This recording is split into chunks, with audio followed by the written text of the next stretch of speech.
कांग्रेस की रैली का, और ये हकीकत है कांग्रेस की रैली का, कि रैली खत्म होने से पहले ही लोग यहाँ से गायब हो रहे हैं और भाषण चल रहा है उस वक्त लोग एक एक करके यहाँ से जा रहे हैं। रवि त्रिपाठी, जी मीडिया, दिल्ली।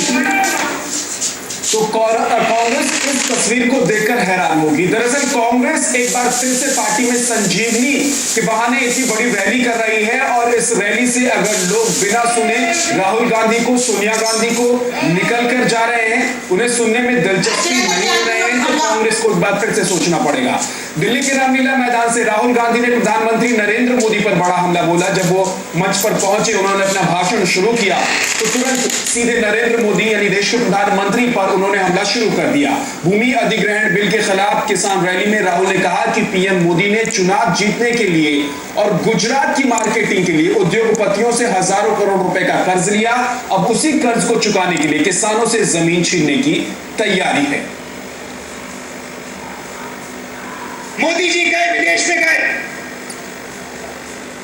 हिंदुस्तान के प्रधानमंत्री हैं, और उन्होंने कहा कि 50 साल का कचरा मैं साफ कर रहा हूं।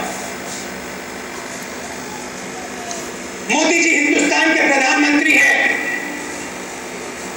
मुझे यह सुनकर काफी दुख हुआ। सबसे पहले उनको हिंदुस्तान के लोगों की शक्ति नहीं समझ आती। जो आपने पसीना दिया, जो आपने खून दिया पिछले 60 सालों में इस देश को बनाने के लिए, वो उनको दिखाई नहीं देता। और दूसरी बात, ये जो उन्होंने शब्द कहे हैं विदेश में हिंदुस्तान के बारे में, वो ना मोदी जी को शोभा देते हैं और ना प्रधानमंत्री के पद को। वो बिल पास हुआ, मैंने अपनी आंखों से देखा है। बीजेपी के नेता पार्लियामेंट के मेज पे ऐसे अपना हाथ दबा रहे थे। तो क्या बदल गया उस दिन से और आज में? क्या फर्क है?